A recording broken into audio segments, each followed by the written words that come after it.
नमस्कार साथियों, मैं अभिषेक आपका स्वागत करता हूं आपके अपने ही परिवार ट्रू एग्ज़ाम में। हिंदी पेडागॉजी की सीरीज़ हमने शुरू की थी जिसकी ये चौथी क्लास है।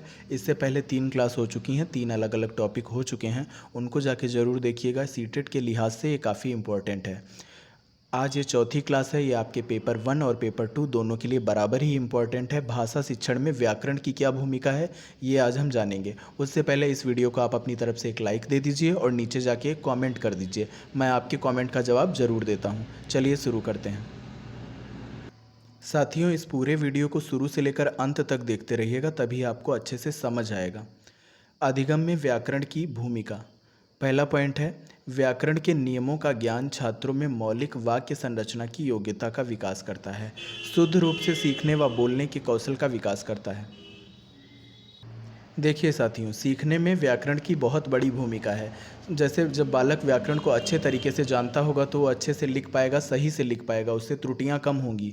और वहीं जब वो बोलेगा तब भी कम गलतियां करेगा। आपने देखा होगा जैसे बंगाल में हिंदी लोग इतनी ज़्यादा नहीं जानते हैं, तो वहाँ पे लड़की को भी बोल देंगे कि क्या कर रहा है, क्योंकि उनको हिंदी का नॉलेज नहीं है इतना ज़्यादा। तो जब व्याकरण का मतलब हिंदी व्याकरण का इतना नॉलेज नहीं है, जब व्याकरण का अच्छे से नॉलेज होगा, व्याकरण अच्छे से पता होगी, तो आप भाषागत त्रुटियाँ कम करेंगे, अच्छे से लिख भी लेंगे और अच्छे से बोल भी लेंगे। आपको सब कुछ पता है कि किस लिंग के साथ क्या यूज़ करना है, लड़के के लिए क्या यूज़ करना है, लड़की के लिए क्या यूज़ करना है। ये सब चीज़ें आप व्याकरण के अंतर्गत पहले से ही जानते हैं। तो अधिगम में व्याकरण की काफ़ी भूमिका है। अगला पॉइंट देखते हैं, विद्यार्थियों में भाषा की अशुद्धता को समझने, शुद्ध उच्चारण करने में। वही चीज़ है कि मतलब जो भी अशुद्धता होती हैं भाषा की, उसको समझने में और शुद्ध व्याकरण में, शुद्ध उच्चारण में। जैसे जब उसको व्याकरण का अच्छा नॉलेज होगा तो उसके बाद वो शुद्ध उच्चारण भी कर पाएगा, वो कुछ गलत नहीं बोलेगा।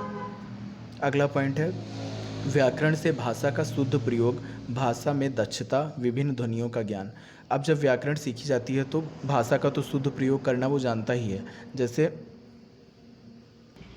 भाषा का शुद्ध प्रयोग आप कब कर सकते हैं, जब आपको ज्ञान होगा व्याकरण का। भाषा में दक्षता यानी कि भाषा में निपुणता। आप भाषा में कब निपुण हो सकते हैं, जब आप अच्छे से व्याकरण का प्रयोग कर पाएंगे। विभिन्न ध्वनियों का ज्ञान। अब जब आपको व्याकरण का ज्ञान होगा तो जैसे छोटा आ, बड़ा आ, ये सब आपने वर्णमाला पढ़ रखा होगा कि कौन से कंठ से बोले जाते हैं, कौन से आपके तालु से बोले जाते हैं, कौन से मूर्धा से बोले जाते हैं, कौन से ओष्ठ से बोले जाते हैं। तो इन सब का आपको नॉलेज हो पाएगा जब आपने व्याकरण पढ़ रखी होगी, तो विभिन्न ध्वनियों का ज्ञान हो पाएगा। अगला पॉइंट है, छात्रों को वाक्य रचना के नियम, विराम चिन्हों का शुद्ध प्रयोग पता चलेगा। जैसे छात्र जो हैं वो वाक्य की रचना किस तरीके से की जाती है, कहाँ पे कर्ता आता है, फिर उसके बाद मतलब जैसे कहाँ पे कर्ता का प्रयोग करेंगे, कहाँ पे क्रिया आएगी, इस तरीके से वो हर मतलब पूरे सेंटेंस की रचना कर पाएगा। नहीं तो मतलब उल्टा सीधे सेंटेंस बना देगा, कहीं है पहले ले आएगा या फिर बीच में ले आएगा। जिस तरीके से पूरे वाक्य की रचना की जाती है वो उसको व्याकरण के माध्यम से ही समझ आ पाएगा। विराम चिन्हों का शुद्ध प्रयोग। आपने पढ़ रखा होगा विराम चिन्ह कितने तरीके के होते हैं। बहुत से विराम चिन्ह होते हैं, जैसे कहाँ पे कॉमा लगाना है, कहाँ पे फुल स्टॉप लगाना है। इन सब चीज़ों का ज्ञान उसे व्याकरण के माध्यम से ही हो पाएगा।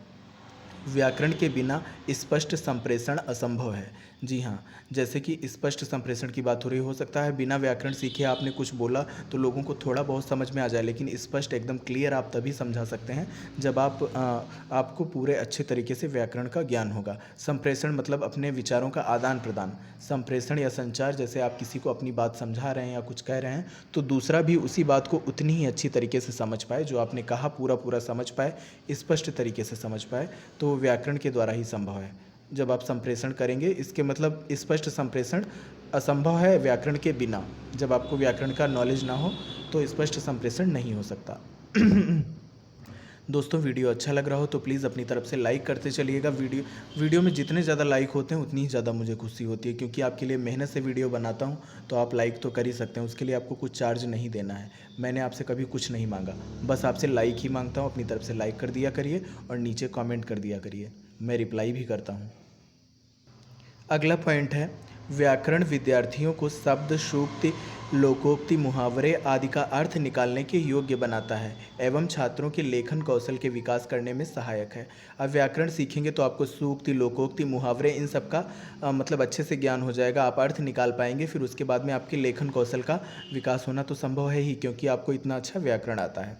उसके आगे यह छात्रों को गद्य पद्य में अंतर समझाकर मतलब यह छात्रों को गद्य पद्य में अंतर भी समझाता है। जैसे गद्य क्या होता है आपका, गद्य में आपका बाकायदा जिस शैली में लिखा जाता है, उसके बाद उसमें पूर्ण विराम कॉमा इन सब का यूज़ होता है। वहीं पद्य की बात करें तो पद्य में इतना इनका महत्व नहीं होता है, पूरा गायन शैली में लिखा गया होता है। हालांकि पूर्ण विराम और इन सब का महत्व होता है, लेकिन वो पूरा गायन शैली में लिखा गया होता है। आपको अच्छा व्याकरण का नॉलेज होगा तो आप अंतर कर पाएंगे कि गद्य क्या है और पद्य क्या है। संज्ञा, सर्वनाम, विशेषण, क्रिया, प्रत्यय, उपसर्ग, तत्सम, तद्भव, इन सब शब्द आदि के प्रयोग एवं उनके लेखन कौशल का विकास सहायक है।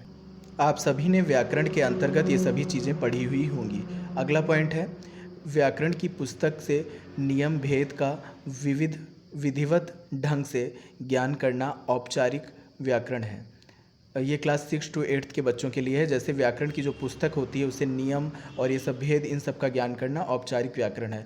ये 6 to 8 मैंने इसलिए लिख दिया है क्योंकि प्राथमिक में आपका व्याकरण जो है वो नेगेटिव माना जाता है। व्याकरण से रिलेटेड कोई भी आपका ऑप्शन दिया होगा तो वो गलत माना जाएगा, उसे आपको टिक नहीं करना है कक्षा 1 से लेकर 5 तक। यानी कि जब आप ये पेपर 1 दे रहे होंगे, पेपर 2 में व्याकरण से रिलेटेड होगा, क्योंकि कक्षा 6 से 8 के बच्चों को आप व्याकरण सिखाते हैं तो पुस्तक से जो नियम बताते हैं, भेद, ये सब चीज़ें बताते हैं, तो उसका औपचारिक व्याकरण कहते हैं। तो आपको व्याकरण के बारे में जो भी चीज़ें हैं वो 6 to 8 में देखना है। पेपर 2 में, पेपर 1 में व्याकरण के बारे में कुछ भी दिया होगा तो वो नेगेटिव हो जाएगा।